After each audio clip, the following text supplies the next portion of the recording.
Tarea fundamental para la Pastoral Litúrgica Diócesis de Querétaro. El día de hoy ya estamos aquí y el tema que vamos a ver, conceptos básicos de teología fundamental. Son básicos, esos que ya cada uno de nosotros, por el hecho de ser bautizados y haber ido al catecismo, debemos entender y utilizar, y con mayor razón pues ustedes que se dedican a la predicación.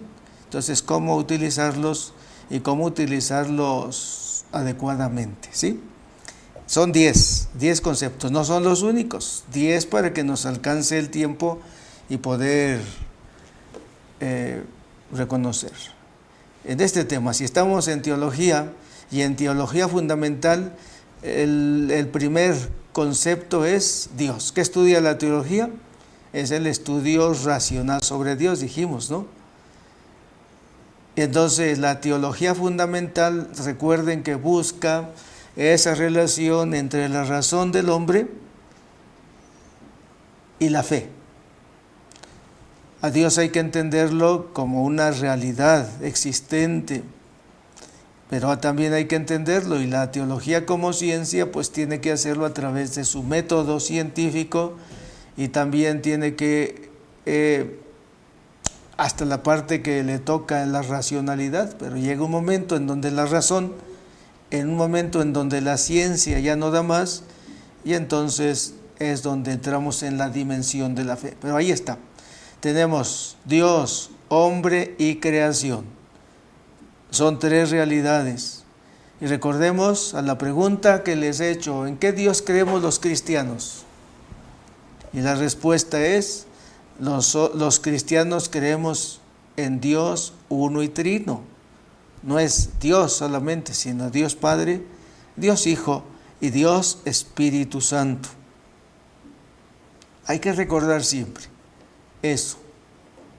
Sí, en algún momento, en algún tema tendremos que hablar de Dios Padre, en un momento tendremos que hablar solo de Dios Hijo, en otro momento de Dios Espíritu Santo, pero casi siempre en los textos bíblicos, casi siempre en los textos litúrgicos, casi siempre hace referencia y hace ese dinamismo, esa dinámica, va presentando esa dinámica entre el Dios Padre, Dios Hijo y Dios Espíritu Santo.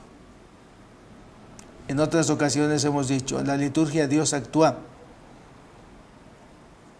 Cuando decimos Dios actúa en la Sagrada Liturgia, o decimos en la liturgia, nosotros le rendimos el culto a Dios, que está más abajo, el culto, lo hacemos a Dios Padre, a Dios Hijo y a Dios Espíritu Santo, con sus particularidades. Bueno, Dios nos viene a revelar, o Dios nos revela por medio de los profetas, por medio de la creación, por medio de su palabra, nos revela la verdad. ¿Cuál verdad? Hemos dicho, la verdad sobre Él mismo, que es Padre, que es Hijo y que es Dios Espíritu Santo. La verdad sobre el hombre y la verdad sobre el mundo, la creación. Esas son las 3 verdades que Dios revela. Ya les había dicho, yo creo que una de las tareas, apunten la tarea por favor, a ver si les da tiempo, tienen tantas cosas, pero pues dejar tarea es bueno. Es un documento, el primer documento, ahí van a ponerlo en Google para que investiguen cuál es el primer documento que escribió el Papa Juan Pablo II.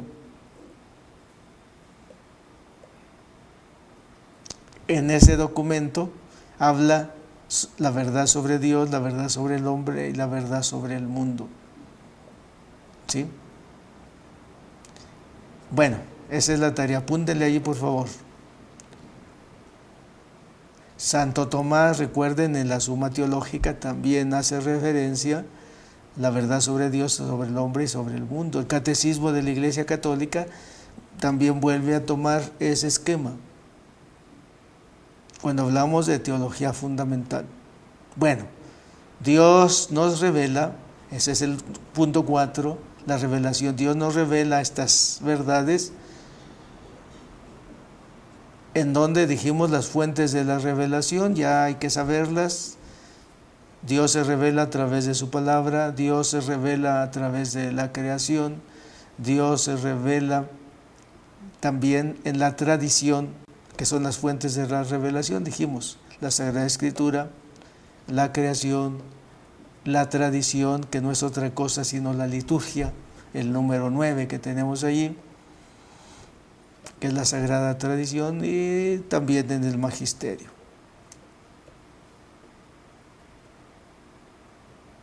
Bien, ese es el tema de la revelación. Dios se revela. Entonces, antes de la creación estaba la Trinidad inmanente. Después de la revelación, de la creación, no se puede revelar a seres que no son racionales, que no son inteligentes. Por eso cuando Dios crea al hombre, surge esta necesidad de revelarse. Y hay alguien que pueda entender estas verdades. Un ser irracional no puede comprender ninguna verdad, solo actúa por instinto, pero nosotros, eso es lo grandioso que tenemos. Por eso, hoy en la homilía, fíjense, les decía, cuando nosotros actuamos irracionalmente, es decir, cuando caemos en la necedad, nosotros traicionamos ese don maravilloso que Dios nos dio, la inteligencia. Cuando nosotros nos dejamos dominar por nuestras pasiones, nuestras emociones, nosotros traicionamos a esa libertad y esa voluntad cuando nos dejamos esclavizar. Libertad y voluntad nos hacen capaces de entender la revelación, y hasta ahí esa revelación, y eso que les estoy diciendo es en el plano humano. También les he dicho estos días, fíjense, para tener acceso a Dios, normalmente, humanamente otra vez, y poder entender esas verdades que Dios nos ha revelado, lo hacemos normalmente a través de estas perspectivas, la cantidad y la calidad. ¿Cuántas veces tengo que perdonar? ¿Cuántas veces tengo que obedecer? ¿Cuántas veces tengo que repetir esto? Cantidad. Y la cantidad nos lleva a exceso. El exceso de algo que tenemos que nos es placentero, cuando probamos algo que nos gusta, queremos más y más y más y más. Cuando tenemos delante de nosotros algo que no nos gusta, esa emoción, primero sensación, después emoción, que es el asco, la repugnancia, nos hace poner límites. Aquí el problema es cuando algo nos gusta de la creación. Queremos más y más. Entonces los mandamientos, que no los puse allí, son que pone Dios, nos lo pone allí para poner límites. ¿Para qué sirven los mandamientos de Dios? Podríamos decir en este contexto, para ponerle límites al hombre, para que no caigan en los excesos. Por eso los últimos 6 mandamientos son prohibitivos. No así los 4 primeros, que son: amarás a Dios sobre todas las cosas, no jurarás en nombre de Dios en vano, santificarás las fiestas, honrarás a tu padre y a tu madre. Hasta ahí. Después es no, para poner límites, porque son en relación a las cosas. Cuando la razón no alcanza, entra la fe. Y entonces estamos en 2 planos, el plano físico, y en el plano físico normalmente y humano, para ampliar un poquito más, nos alcanza la razón. Pero cuando entramos en la tercera, porque le dije que eran 3, ¿no? Cantidad, calidad. Hasta ahí todavía estamos en el plano humano, físico. Pero cuando entramos y estamos delante del misterio, Cuando la razón ya no alcanza, entonces entra en acción la fe. Y la fe nos hace ver en profundidad. Esto es lo que quería como remarcar. La razón nos ayuda a entender en cuanto a cantidad y calidad. También en profundidad, claro, porque la filosofía nos ayuda para eso precisamente, que es la ciencia. Nos ayuda para poder ver en profundidad, pero hay momentos en que el misterio de Dios, el misterio del hombre, el misterio de la creación son tan profundos, pero tan profundos, que solamente necesitamos, yo me imagino, como que nos vamos metiendo en la profundidad del mar y llega el momento en donde los pulmones ya no alcanzan, en donde humanamente ya no podemos más, pero la profundidad es más y más y más y más. Pero queremos ir porque eso es lo que pasa, es un efecto que produce la fe, podríamos decir, pero que produce el misterio, que produce la profundidad. Siempre queremos más y más y más. Pero en cuanto a profundidad delante del misterio no hay medida, no hay límites. En el terreno de la fe no hay límites. Bien podríamos decirlo también del amor, ¿no? No hay límites. También podríamos decirlo de la esperanza. En el terreno de la fe, la esperanza no tiene límites. En el terreno de la fe, el amor no tiene límites. En el terreno de la fe,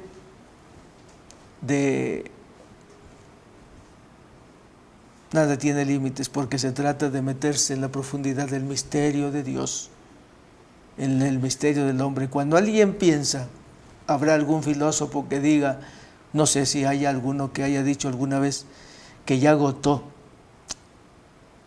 el conocimiento de Dios, el misterio de Dios, o que ya agotó y ya sabe todo sobre el hombre, o que ya agotó el misterio de la creación. No, yo creo que hasta ahora no. Pues la fe, insisto, nos ayuda a meternos en esa profundidad para podernos en lo ilimitado del misterio. Yo le llamo la profundidad. Y eso es cuando estamos en perspectiva. Incluso, insisto, tal vez nada más se aplique a Dios, pero también se puede aplicar al misterio del hombre cuando lo vemos como misterio, ¿verdad? Bien, entonces el acceso a estos misterios de Dios, del hombre y de la creación es la revelación. Dios nos lo revela, nosotros lo asumimos por la razón y nosotros lo asumimos por la fe. Por eso, vuelvo a repetir, cuando hablamos de teología fundamental como ciencia, entonces es esa, que será combinación entre fe y razón.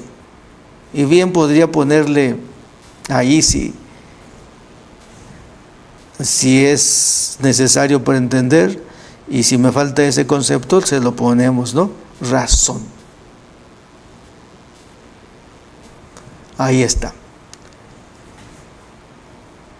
Y luego dijimos, Dios crea al hombre inteligente y libre, capaz de amar, y hace una alianza. Yo seré tu Dios y tú serás mi pueblo. Cuando se refiere al pueblo de Israel, pero ya en el paraíso Dios hace una alianza, un pacto entre él y Adán. Adán, que representa a la humanidad. Y dice, y se la pasaba, en el relato del Génesis, se la pasaba todas las tardes platicando en el paraíso, paseando ahí en el paraíso. Así nos lo hace entender con Adán y Eva, como los mejores amigos. Eran amigos. Había una íntima relación entre ellos que se rompe esa alianza, que se divide. Y el diablo, ahí en este relato dice, el diablo tiene que ver para que se rompiera. El diablo, y pongo la palabra diablo, ¿no? El diablo, que significa y que busca dividir siempre. La esencia del diablo es dividir, es separar. Y entonces, esa alianza que había pactado Dios y Adán, Dios y el hombre, Dios y su pueblo Israel, la rompe.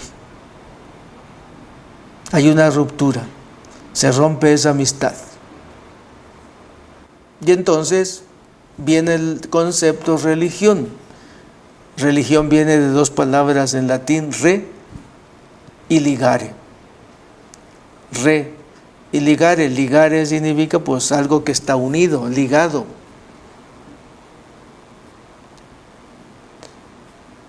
Las ligas sirven precisamente para unir, entonces aparece la religión, y la religión es todo lo que el hombre hace y todo lo que Dios hace para volver a unir aquello que se había separado. No se necesitaba una religión antes de la separación de Dios y el hombre.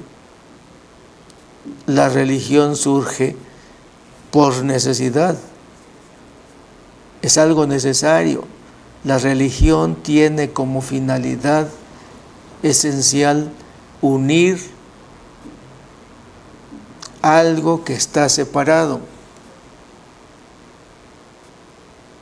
volver a restablecer la alianza que se ha roto o que se rompió por la desobediencia de Adán y Eva. La historia de la salvación en el Antiguo Testamento, y seguramente a ustedes les ha tocado una y otra vez predicar algún texto o algunos textos que hablan precisamente de este tema, la ruptura de la relación del pueblo de Israel. Y hay una máxima: Dios es siempre fiel y el hombre ha sido siempre infiel. Tanto que le pidió al profeta que se casara con una prostituta, y dice: ¿qué pasó, Señor? Si cásate con una prostituta, porque tú, esa relación con ella, ese matrimonio representa esa alianza rota. Y este sentido teológico, ese tema teológico, ¿sí?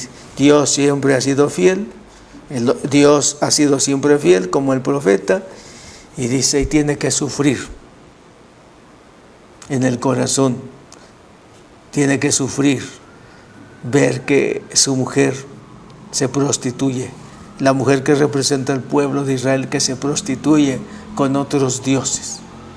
Qué terrible debe ser, ¿no? A una persona que es fiel, ver que su pareja es delante, en su cara, le es infiel con otros. Ese es el sentimiento que quiere expresar en esa unión del profeta con la prostituta. Y entonces la religión, toda religión, no solo la religión. En algunas ocasiones pregunto, ¿cuántas religiones hay?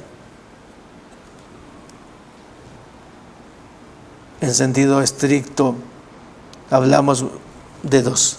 Cuando hablamos de cuántas religiones hay, pues hay tantas como hombres hay, porque la religión es el esfuerzo que hace cada uno de nosotros para restablecer las relaciones perdidas a causa del pecado, a causa de la desobediencia, sobre todo en este sentido, a causa de nuestra infidelidad con Dios.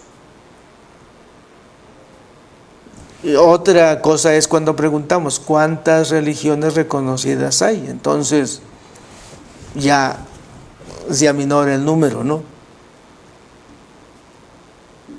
Por eso a veces uno se pregunta, ¿y por qué hay tantas religiones? ¿Cuál es la religión? ¿Cuál es la religión verdadera?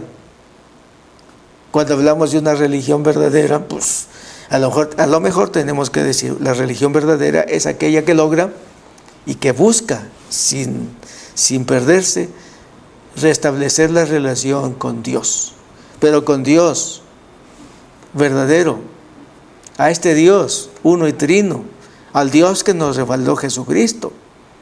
Porque si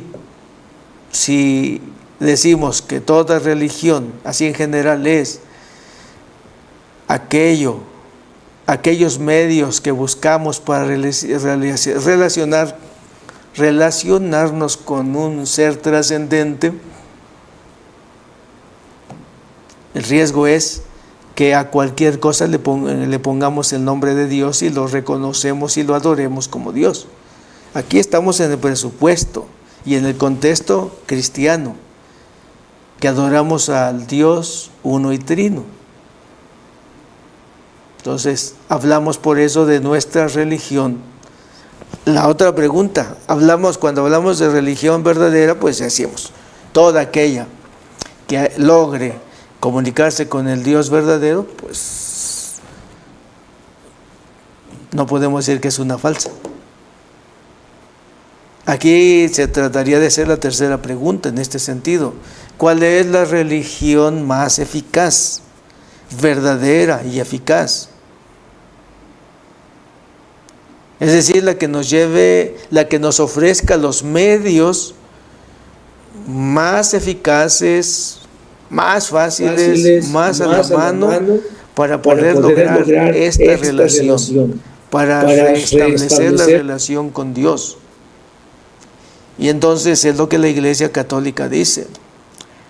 La religión cristiana, y conste que no digo religión cristiana católica, la religión cristiana en general, revelada por Jesús, es la religión más eficaz, la que nos ofrece medios más oportunos. Bueno, entonces viene el concepto número 8, el culto.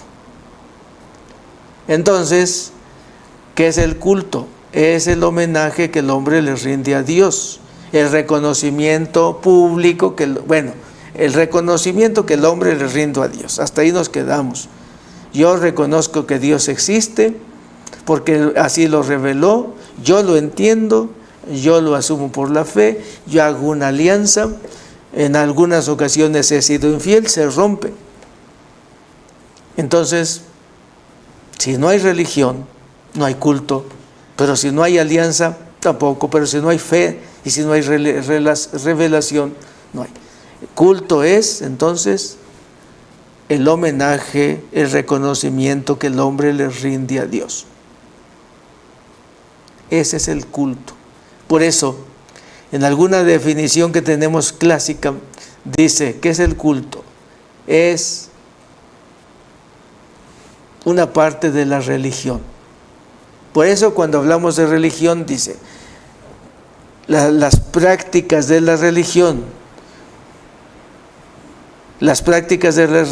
es el culto que el hombre le rinde a Dios. En la Iglesia Católica le llamamos liturgia. ¿Qué es la liturgia? El culto. Y ahora sí le voy a poner, es el culto público.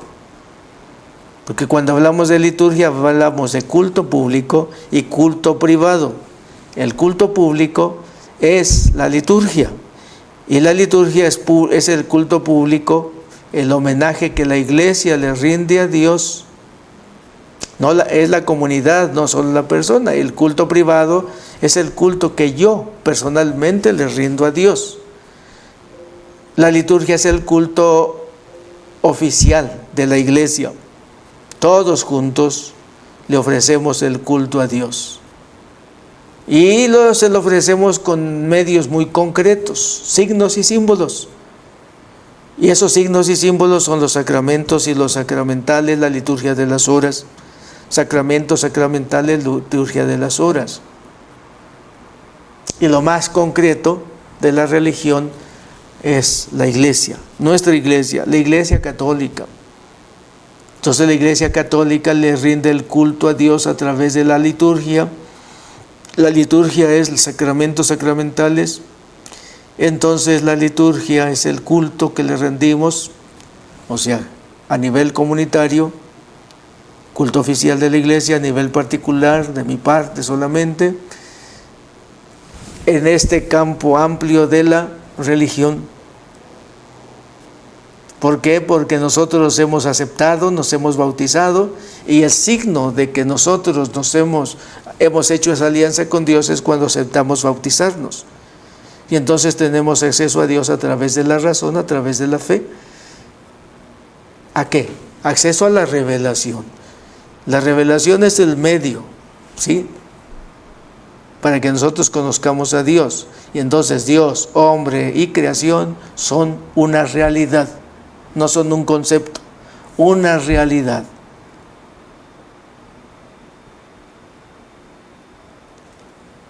espero que con esta explicación no tenemos mucho tiempo y no quiero también que se alargue mucho esto. Espero que no los haya hecho bolas. No sé si, dice, creo que me quedé peor. A ver, si alguien quiere levantar la mano y quiere preguntar, es el momento. Digo que esos conceptos son conceptos básicos en la teología fundamental, que lo estamos utilizando una y otra vez, pero que a lo mejor sí hace falta estar dándole vueltas, entendiéndolos, porque puede ser que los utilicemos equivocadamente, ¿sí? Los utilicemos, ¿no? Y me da gusto escuchar y ver sus trabajos, que de verdad los que los han hecho y se han esmerado muy, muy bien. Y si les han servido para sus predicaciones, sobre todo para la vida, felicidades.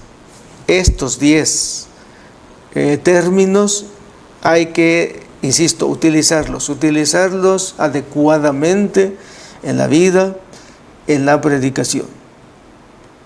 No sé si tengan alguna pregunta, si no, para ir cerrando. Les voy a dejar de tarea, antes ya les había dicho, a ver, la primera tarea para esta semana es muy sencilla, solamente vean allí en el buscador, primer documento que escribió el Papa Juan Pablo II, después para comenzar su pontificado, que habla de esto. Luego, la segunda tarea, a ver, quiero constatar que sí me di a entender, no por defecto de ustedes, sino por defecto mío, si me di a entender, hagan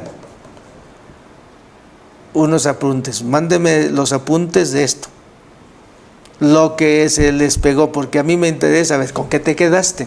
A ver, ¿con qué te quedaste de este, iba a decir de este rollo, ¿no? Pero no es un rollo.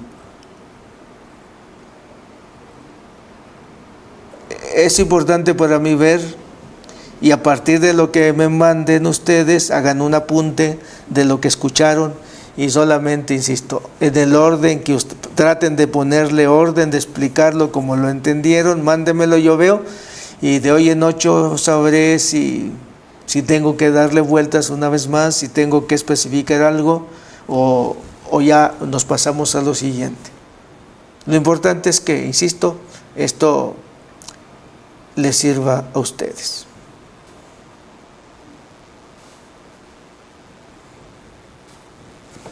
Creo que no hay nadie, ¿verdad? Les doy la bendición como antes para que puedan descansar.